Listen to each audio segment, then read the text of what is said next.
Lire L'ingénue de Voltaire. Chapitre 17. Elle succombe par vertu. Elle priait son amie de la tuer, mais cette femme, non moins indulgente que le jésuite, lui parla plus clairement encore. Hélas, dit-elle, les affaires ne se font guère autrement dans cette cour si aimable, si galante et si renommée.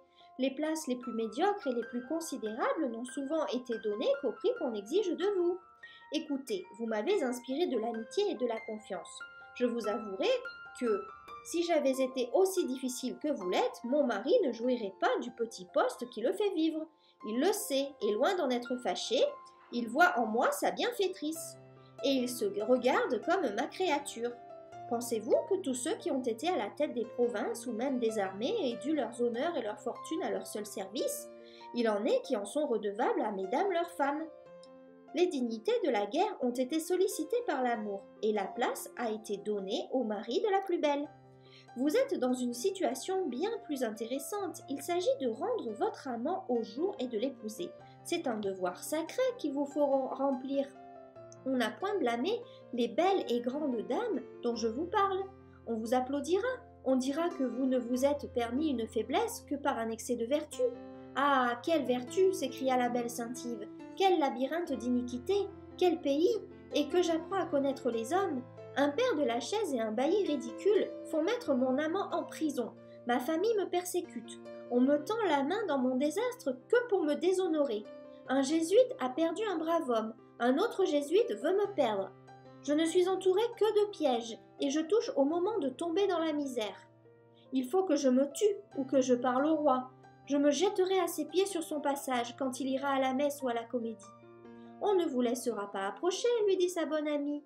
Et si vous aviez le malheur de parler, monseigneur Louvois et le révérend père de la Chaise pourraient vous enterrer dans le fond d'un couvent pour le reste de vos jours. Tandis que cette brave personne augmentait ainsi les perplexités de cette âme désespérée et enfonçait le poignard dans son cœur, arrive un express de monsieur de Saint-Poinge avec une lettre et 2 beaux pendants d'oreilles. Saint-Yves rejeta le tout en pleurant, mais l'ami s'en chargea. Dès que le messager fut parti, notre confidente lit la lettre dans laquelle on propose un petit souper aux 2 amis pour le soir. Saint-Yves jure qu'elle n'ira point. La dévote veut lui essayer les 2 boucles de diamants. Saint-Yves ne le peut souffrir. Elle combattit la journée entière. Enfin, n'ayant en vue que son amant, vaincue, entraînée, ne sachant où on l'amène, elle se laisse conduire au souper fatal. Rien n'avait pu la déterminer à se parer de ses pendants d'oreilles. La confidente les apporta. Elle les lui ajusta malgré elle avant qu'on se mit à table. Saint-Yves était si confuse, si troublée, qu'elle se laissait tourmenter, et le patron en tirait un augure très favorable. Vers la fin du repas, la confidente se retira discrètement. Le patron montra alors la révocation de la lettre de cachet, le brevet d'une gratification considérable, celui d'une compagnie, et n'épargna pas les promesses. « Ah, lui dit Saint-Yves, que je vous aimerais si vous ne vouliez pas être tant aimé. » Enfin, après une longue résistance, après des sanglots, des cris, des larmes, affaiblie du combat, éperdue, languissante, il fallut se rendre. Elle n'eut d'autre ressource que de se promettre de ne penser qu'à l'ingénue, tandis que le cruel jouirait impitoyablement de la nécessité où elle était réduite. Chapitre 18. Elle délivre son amant et un janséniste. Au point du jour, elle vole à Paris, munie de l'ordre du ministre. Il est difficile de peindre ce qui se passait dans son cœur pendant ce voyage.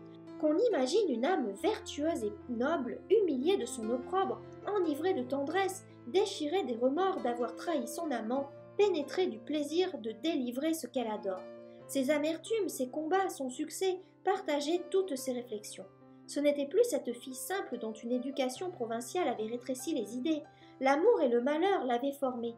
Le sentiment avait fait autant de progrès en elle que la raison en avait fait dans l'esprit de son amant infortuné. Les filles apprennent à sentir plus aisément que les hommes n'apprennent à penser. Son aventure était plus instructive que 4 ans de couvent. Son habit était d'une simplicité extrême. Elle voyait avec horreur les ajustements sous lesquels elle avait paru devant son funeste bienfaiteur. Elle avait laissé ses boucles de diamants à sa compagne sans même les regarder. Confuse et charmée, idolâtre de l'ingénue et se haïssant elle-même, elle arrive enfin à la porte de cet affreux château, palais de la vengeance qui renferma souvent le crime et l'innocence. Quand il fallut descendre du carrosse, les forces lui manquèrent. On l'aida, elle entra le cœur palpitant, les yeux humides, le front consterné. On la présente au gouverneur, elle veut lui parler, sa voix expire. Elle montre son ordre en articulant à peine quelques paroles. Le gouverneur aimait son prisonnier, il fut très aise de sa délivrance. Son cœur n'était pas endurci comme celui de quelques honorables geôliers de ses confrères qui, ne pensant qu'à la rétribution attachée à la garde de leurs captifs, fondant leurs revenus sur leurs victimes et vivant du malheur d'autrui, se faisaient en secret une joie affreuse des larmes des infortunés. Il fait venir le prisonnier dans son appartement. Les deux amants se voient, et tous deux s'évanouissent. La belle Saint-Yves resta longtemps sans mouvement et sans vie. L'autre rappela bientôt son courage. « C'est apparemment là, madame, votre femme, lui dit le gouverneur. Vous ne m'aviez point dit que vous fussiez mariée. On me mande que c'est à ses soins généreux que vous devez votre délivrance. Ah, je ne suis pas digne d'être sa femme, dit la belle Saint-Yves d'une voix tremblante, et elle retomba encore en faiblesse. Quand elle eut repris ses sens, elle présenta, toujours tremblante, le brevet de la gratification et la promesse par écrit d'une compagnie. L'ingénu, aussi étonné qu'attendri, s'éveillait d'un songe pour retomber dans un autre. « Pourquoi ai-je été enfermé ici? Comment avez-vous pu m'en tirer? Où sont les monstres qui m'y ont plongé? Vous êtes une divinité qui descendait du ciel à mon secours. » La belle Saint-Yves, baissant la vue, regardait son amant, rougissait et détournait le moment d'après ses yeux mouillés de pleurs. Elle lui apprit enfin tout ce qu'elle savait et tout ce qu'elle avait éprouvé, excepté ce qu'elle aurait voulu se cacher pour jamais, et ce qu'un autre que l'ingénu, plus accoutumé au monde et plus instruit des usages de la cour, aurait deviné facilement. Est-il possible qu'un misérable comme ce bailli ait eu le pouvoir de me ravir ma liberté? Ah, je vois bien qu'il en est des hommes comme des plus vils animaux. Tous peuvent nuire. Mais est-il possible qu'un moine, un jésuite confesseur du roi, ait contribué à mon infortune autant que ce bailli, sans que je puisse imaginer sous quel prétexte ce détestable fripon m'a persécuté? M'a-t-il fait passer pour un janséniste? Enfin, comment vous êtes-vous souvenu de moi? Je ne le méritais pas, je n'étais alors qu'un sauvage. Quoi? Vous avez pu, sans conseil, sans secours, entreprendre le voyage de Versailles? Vous y avez paru, et on a brisé mes fers? Il est donc dans la beauté et dans la vertu un charme invincible qui fait tomber les portes de fer et qui amollit les cœurs de bronze. » À ce mot de vertu, des sanglots échappèrent à la belle Saint-Yves. Elle ne savait pas combien elle était vertueuse dans le crime qu'elle se reprochait. Son amant continua ainsi. « Ange qui avez rompu mes liens, si vous avez eu, ce que je ne comprends pas encore, assez de crédit pour me faire rendre justice, faites-la donc rendre aussi à un vieillard qui m'a le premier appris à penser, comme vous m'avez appris à aimer.